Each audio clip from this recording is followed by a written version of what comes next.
ಪರಶುರಾಮ ಮೂರ್ತಿದ ಸಾಕ್ಷಿನು ನಾಶ ಮಲ್ಪರೆ ಪ್ರಯತ್ನ ನಡೆದುಂಡು. ರಾತ್ರೋರಾತ್ರೆ ಮೂರ್ತಿದ ಒರಿದಿನ ಭಾಗನು ಸಾಗವುನಂಚಿತ್ನ ಕೆಲಸ ಮಲ್ದಿರಂದು ಕಾಂಗ್ರೆಸ್ ಮುಖಂಡೆ ಉದಯ್ ಕುಮಾರ್ ಶೆಟ್ಟಿ ಪಂಡಿರು ಮೇರೆ ಕಾರ್ಕಳದ ಕಾಂಗ್ರೆಸ್ ಕಚೇರಿಡು ನಡೆತಿನ ಪತ್ರಿಕಾಗೋಷ್ಠಿಡು ಪಾತಿರ್ದು ಈ ಮೂರ್ತಿದ ಸತ್ಯಾಸತ್ಯತೆಯನ್ನು ತೆರೆದು ಮೂರ್ತಿದ ಪುದರುಡು ಜನಕ್ಲೆಗ್ ಮಂಗೆ ಮಲ್ತಿನಕಲ್ನ ವಿರುದ್ಧ ಕ್ರಮ ತೆತ್ತೊಂಡ್ರೆ ರಾಜ್ಯ ಸರ್ಕಾರ ಬೊಕ್ಕ ಉಸ್ತುವಾರಿ ಸಚಿವರು ಸಂಪೂರ್ಣ ಸಹಕಾರ ಕೊರ್ಪೆರು ಪಂದ ಪಂಡಿರು. ನಮಸ್ಕರಿಸುತ್ತಾ ಬಂಧುಗಳೇ, ಇವತ್ತು ನಾವು ಇಲ್ಲಿ ಇದೊಂದು ವಿಚಾರ ಹೇಳಲಿಕ್ಕೆ ಬಂದರೆ ಕಾರ್ಕಳ ಪರಶುರಾಮ ಥೀಮ್ ಪಾರ್ಕಿನ ವಿಚಾರ. ಇದು ಬಹಳ ಇವತ್ತು ರಾಜ್ಯ ಅಲ್ಲ, ದೇಶ ಅಲ್ಲ, ಪ್ರಪಂಚದಲ್ಲಿ ಒಂದ್ಸಲ ಇದು ಯಾಕೆ ಕಾರ್ಕಳದಲ್ಲಿ ಇಷ್ಟು ದೊಡ್ಡ ಕೆಟ್ಟ ಕೆಲಸ ಆಯಿತು ಅಂತ ನೋಡುವ ಪರಿಸ್ಥಿತಿ ಬಂದಿದೆ. ಯಾಕಂದರೆ ಒಂದು 2 ಕೋಟಿಯ ಮೂರ್ತಿಯ ಸ್ಥಾಪನೆಗೆ ಒಂದು 2.5 ಕೋಟಿ ರೂಪಾಯಿಯ ಅಲ್ಲಿ ಆಡಂಬರದ ಆಚರಣೆಯನ್ನು ಮಾಡಿ ಎಲ್ಲ ಕೆಟ್ಟ ಕೆಲಸ ಮಾಡಿದ್ದು ಇಡೀ ಸಮಾಜ ಗೊತ್ತಿದೆ. ಇವತ್ತು ಅಲ್ಲಿ ಒಂದು ಮೂರ್ತಿ ನಿಂತಿದೆ.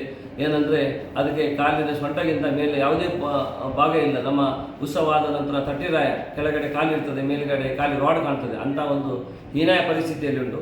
ಇವತ್ತು ಒಂದು ಕೆಳಗೆ ಇರುವ ಸಾಕ್ಷಿ ಇವತ್ತು ನಮ್ಮ ಮುಖ್ಯಮಂತ್ರಿಯಿಂದ ಅದು ತನಿಖೆಯ ಹಂತದಲ್ಲಿದೆ.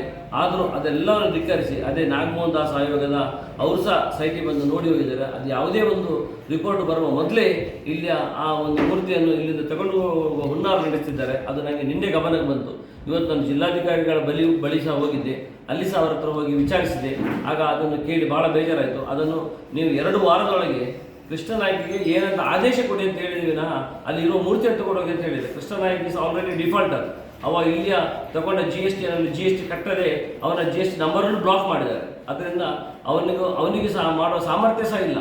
ನಮ್ಮಲ್ಲಿ ಬೆಂಗಳೂರು ಏರ್ಪೋರ್ಟಲ್ಲಿ ಕೆಂಪೇಗೌಡರ ಮೂರ್ತಿ ಮಾಡಿದವರಿದ್ದಾರೆ, ಅದೇ ಬೆಳಗಾವಲ್ಲಿ ನಮ್ಮ ಶಿವಾಜಿ ಮೂರ್ತಿ ಮಾಡಿದವರಿದ್ದಾರೆ. ಹಾಗೆ ರಾಜ್ಯದಲ್ಲಿ ಬೇರೆ ಬೇರೆ ಕಡೆ ಕಂಚಿನ ಮೂರ್ತಿಯನ್ನು ಜಗತ್ತಲ್ಲಿ ಮಾಡಿದ್ದನ್ನಿಲ್ಲ. ಅಂಚೆ ತುಂಬ ನುರಿತ ಜನರಿದ್ದಾರೆ. ಅವರ ಮೂಲಕ ಇದನ್ನು ಮಾಡಿಸಬೇಕೇ ವಿನಃ ಪುನಃ ಡಿಫಾಲ್ಟರ್ ಆದ ಕೃಷ್ಣನಾಯ್ಕನಿಗೆ ಮೂರ್ತಿ ಕೊಡುವುದು ಕೇವಲ ಈಗ ಜನರಿಗೆ ಅಸಹ್ಯವಾಗಿ ನೋಡುವ ಮೂರ್ತಿಯನ್ನು ಅಲ್ಲಿಂದ ಒಂದು ತೆಗೆಯುವ ಹುನ್ನಾರ ಬಿಟ್ಟರೆ ಅದನ್ನು ಪುನಃ ಮೂರ್ತಿ ಮಾಡೋದಲ್ಲ.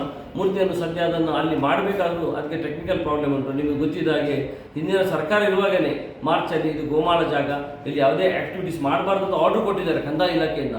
ಆ ಕಂದಾಯ ಇಲಾಖೆಯಿಂದ ಆರ್ಡರ್ ಇರುವಾಗ ಪುನರಪೆಯಲ್ಲಿ ಯಾವುದೇ ಡೆವಲಪ್ಮೆಂಟ್ ಕೆಲಸ ಮಾಡಲಿಕ್ಕೆ ಸರ್ಕಾರ ದುಡ್ಡು ಕೊಡಲಿಕ್ಕೆ ಆಗೋದಿಲ್ಲ, ದುಡ್ಡನ್ನು ಹಾಕಲಿಕ್ಕೆ ಆಗೋದಿಲ್ಲ.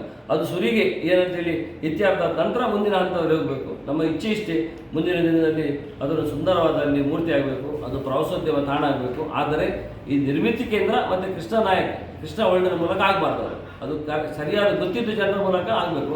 ಪುನಃ ಹಾಕಿ ಪುನಃ ತೆಗಿಲಿಕ್ಕಲ್ಲ. ಯಾಕಂದರೆ ಅವರೇ ಒಪ್ಕೊಂಡಿದ್ದಾರೆ ಅದು ಫೌಂಡೇಶನ್ ಅಷ್ಟಕ್ಕಿಲ್ಲ, ಅದು 15 ಟನ್ ಧಾರಣೆಯನ್ನು ತಗೊಳ್ಳುವ ದೊಡ್ಡ ಫೌಂಡೇಶನ್ ಅಲ್ಲ ಅಂತ. ಆದ್ದರಿಂದ ಅದು ಬಿಲ್ಡಿಂಗಿನ ಫೌಂಡೇಶನ್ ಬುಡದಿಂದ ತೆಗೆದೇ ಪುನರಪಿ ಅದನ್ನು ಸ್ಥಾಪಿಸಬೇಕು ಅಂತೇಳಿ ಹೇಳುತ್ತಾ, ಇದು ಯಾವುದೇ ಮೂರ್ತಿಯನ್ನು ಇಲ್ಲಿಂದ ತೆಗಿಬಾರ್ದು, ಕಂಪ್ಲೀಟ್ ತನಿಖೆ ಮುಗಿಬೇಕು. ಅಲ್ಲಿ ತನಕ ನಾವು ಮಾಧ್ಯಮದವರು ಸ್ವೀಕರಿಸಿ ಈ ವಿಷಯವನ್ನು ಜನರಿಗೆ ಮುಟ್ಟಿಸುವಂಥ ಕೆಲಸ ಮಾಡಬೇಕಂತ ನಿಮ್ಮ ಹತ್ರ ಹೇಳಿಕೊಳ್ತಾ ನಾನು ನಿಮ್ಮ ಹತ್ರ ಎಲ್ಲ ವಿನಂತಿಸ್ಕೊಳ್ತೀನಿ. ಯಾಕಂದರೆ ಒಂದ್ಸಲ ಗೋಮಾಳ ಜಾಗ ಅಲ್ಲಿ ಏನು ಆ್ಯಕ್ಟಿವಿಟೀಸ್ ಮಾಡಬಾರ್ದಂತ ಹಿಂದಿನ ಸರ್ಕಾರ BJP ಸರ್ಕಾರವಾಗಿ ಆದೇಶ ಮಾಡಿದೆ. ಆ ನಂತರ ಇವರು ದುಡ್ಡು ಖರ್ಚು ಮಾಡಿದ್ದಾರೆ. ಅದು ಖರ್ಚು ಮಾಡಿದವರು ಅದಕ್ಕೆ ಹೊಣೆಗಾರರು. ಅದಾದ ನಂತರ ಈಗ ಬಂದ ಜಿಲ್ಲಾಧಿಕಾರಿಗಳು ಸಹ ಈಗ ಕೃಷ್ಣನಾಯ್ಕಿಗೆ 1.25 ಕೋಟಿ ಕೊಟ್ಟಿದ್ದಾರೆ. ಉಳಿದ ದುಡ್ಡು ಕೊಡಲಿಕ್ಕೆ ಯಾವುದೇ ಅವಕಾಶ ಇಲ್ಲ ಅಲ್ಲಿ ಕಾನೂನು ಮೂಲಕ. ಯಾಕಂದರೆ ಅದು ಜಾಗ ತಂದಿಡುವ ಜಾಗ ಅದಕ್ಕೆ ಸರಿಯಾದ ದಾಖಲೆ ಇಲ್ಲ. ಮಾಡಬಾರ್ದಂಥದ್ದನ್ನು ಮಾಡಬೇಕಂದ್ರೆ ಪುನಃ ಸರ್ಕಾರದ ಆದೇಶ ಬರಬೇಕು. ಅಲ್ಲಿ ತನಕ ಮಾಡಲಿಕ್ಕೆ ಆಗುವುದಿಲ್ಲ. ಅದರಿಂದ ಯಾರು ಮಾಡಿದ್ರು ಮುಂದಿನ ದಿನದಲ್ಲಿ ಇದು ಗೊಂದಲದ ವಾತಾವರಣ. ಅದರಿಂದ ಆ ಮೂರ್ತಿಯನ್ನು ಅಲ್ಲಿ ಮುಟ್ಟದೆ ಇದಕ್ಕೆ ಏನಂತೇಳಿ ನಿಖರವಾದ ಒಂದು ಆದೇಶ ಬರುವುದಕ್ಕೆ ಅದು ಮುಟ್ಟಬಾರ್ದು ಅಂತ ನನ್ನ ವಿನಂತಿ. ಈಗ ನಿಮ್ದು ಏನಾದ್ರು ಕಾನೂನು ಹೋರಾಟ ಇದೆಯಾ? ಖಂಡಿತ ಇದೆ. ಅದಕ್ಕೆ ಇವತ್ತು ಸಹ ನಾವು ಅಲ್ಲಿ ಬೆಳಿಗ್ಗೆ ಪರಶುರಾಮ ಥೀಮ್ ಪಾರ್ಕಲ್ಲಿ ಹೋಗುವುದಂತ ಮಾಡಿತ್ತು. ಆದರೆ ಅಲ್ಲಿ ಒಂದು ಬಸ್ ಪೊಲೀಸ್ ಪ್ರೊಟೆಕ್ಷನ್ ಕೊಟ್ಟಿದ್ದಾರಂತೆ. ಅದರಿಂದ ಕಾನೂನನ್ನು ಕೈಗೆತ್ತಿರು. ಮತ್ತೆ ಬೆಳಿಗ್ಗೆ ಎಲ್ಲ ಮಿಸ್ಗೈಡ್ ಮಾಡಿದರು. ಕೋರ್ಟ್ ಆರ್ಡರ್ ಇದೆ, ಸುಪ್ರೀಂ ಹೈಕೋರ್ಟ್ ಆರ್ಡರ್ ಇದೆ, ಅದನ್ನು ತೆಗಿಬೇಕು, ಕೃಷ್ಣನಾಯ್ಕ ಕೊಡಬೇಕು. ಅವನ ಮನೆ ತಗೊಂಡೋಗಿ ಕೊಟ್ಟಾಗೆ ಇವ್ರದೆಲ್ಲ ಅಲ್ಲೆಲ್ಲ ತಾಯಿ ನೋಡುವಾಗ ಅಟ್ಟಳಿ ಕಟ್ಟಿ ಎಲ್ಲ ಮಾಡುವಾಗ ಅವನಿಗೆ ಮನೆ ತಗೊಂಡೋಗಿ ಕೊಟ್ಟಾಗೆ. ಆದರೆ ಅವನಿಗೆ ಒಬ್ಬ ಕಳ್ಳನ ಕೈಗೆ ಪುನಃ ಸಾಧನೆ ಕೊಟ್ಟು ಅಲ್ಲಿ ನಾವು ಏನೋ ನಿರೀಕ್ಷಿಸ್ಬೋದು.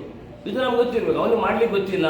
ಅವ ಡಿಫಾಲ್ಟರ್ ಆದಮೇಲೆ ಅವನ ಕೈಗೆ ಮತ್ತು ನಿರ್ಮಿತಿ ಕೇಂದ್ರಕ್ಕೆ ಕೊಟ್ಟರೆ ಇದು ಖಂಡಿತ ಥೀಮ್ ಪಾರ್ಕ್ ಉದ್ಧಾರ ಆಗೋದಿಲ್ಲ. ಅದರಿಂದ ಇದನ್ನು ನುರಿತವಾದ ತಂಡ ಅಥವಾ NITK ಅಂತ ಕಾಲೇಜ್ ಇದೆ, ಅಥವಾ ದೊಡ್ಡ ದೊಡ್ಡ ಇದನ್ನೆಲ್ಲ ಮಾಡುವ ತಂಡ ಇವೆ ನಮ್ಮ ರಾಜ್ಯದಲ್ಲಿ. ಎಷ್ಟು ದೊಡ್ಡ ಪ್ರತಿಭೆಗಳನ್ನು ತಯಾರು ಮಾಡಿದ ನಮ್ಮಲ್ಲಿ ಒಳ್ಳೆಯ ನುರಿತವಾದ ತಂಡ ಇದೆ. ಅವರ ಕೈ ಕೊಟ್ಟು ಈ ಕೆಲಸವನ್ನು ಮಾಡಿಸಬೇಕು. ಈಗಾಗಲೇ ಮುಖ್ಯಮಂತ್ರಿಗಳು ತನಿಖೆ ಒಂದು ತಂಡ ರಚಿಸಿ ಮಾಡಿದಲ್ಲ, ಅದು ಈಗ ಏನಾಗಿದೆ? ಈಗ ಅದು ಯಾವುದೇ ಎದುರು ಹೋಗಲಿಲ್ಲ. ಅದು ಆನಂತರ ಚುನಾವಣೆ ಬಂದು ಅಲ್ಲಿಗೆ ನಿಂತಿದೆ. ಈಗ ನಾಳೆಯಿಂದ ತಂಡ ಚುರುಕನ್ನು ತೆಗೆದುಕೊಳ್ತದೆ. ಅದಕ್ಕೆ ಈಗ ಆದೇಶ ಆಗಿ ಚುರುಕು ತೆಗೆದುಕೊಳ್ತದೆ. ಸರಿ ಮಾಡುವ ಆದೇಶ ಬರ್ತದೆ. ಆ ಬಗ್ಗೆ ಕೇಳ್ಕೊಂಡಿದ್ದೇವೆ ನಾವು, ಮುಂದೆ ಮಾಡಿಕೊಂಡು. ಅದರಿಂದ ಮತ್ತೆ ಸಹ ಸುನೀಲ್ ಕುಮಾರ್ ಹೇಳಿದ್ದಾರೆ, ನಾನು ಈ ಮೂರ್ತಿಯನ್ನು ಮಾಡಿ. ಯಾಕಂದರೆ ಇಲ್ಲಿ ಸರ್ಕಾರ ಅವ್ರದ್ದು, ಕಾರ್ಕಳದಲ್ಲಿ ಶಾಸಕರು ಅವರಲ್ಲ, ಸರ್ಕಾರ ಅವ್ರದ್ದು. ನಮ್ಮ ರಾಜ್ಯದಲ್ಲಿ ನಮ್ದು ಇರ್ಬೋದು, ಕೇಂದ್ರದಲ್ಲಿ BJP ಇರ್ಬೋದು. ಕಾರ್ಕಳದ ಯಾರು ಸರ್ಕಾರ? ಸುನೀಲ್ ಕುಮಾರ್ ಸರ್ಕಾರ. ಅದರಿಂದ ಕಂಚಿ ಬೇಡಿಯಾದ ಮೂರ್ತಿಯನ್ನು ಕಂಪ್ಲೀಟ್ ಮಾಡ್ತಾರೆ ಅಂತ ಹೇಳ್ತಿದ್ದಾರೆ. ಅವರು ದಯವಿಟ್ಟು ಆ ಕೆಲಸವನ್ನು ಮಾಡಬೇಕು. ಅವರೊಂದಿಗೆ ನಾವು ಕೈ ಜೋಡಿಸ್ತೇವೆ. ಆ ಪರಶುರಾಮನ ಏನೊಂದು ಪುಣ್ಯದ ಫಲ ಉಂಟು ಅದೆಲ್ಲ ಅವರಿಗೆ ಸಿಗಬೇಕಂತ ನಮ್ಮ ಒಂದು ದೇವರ ಹತ್ರ ಬೇಡ್ಕೊಳ್ತೇವೆ.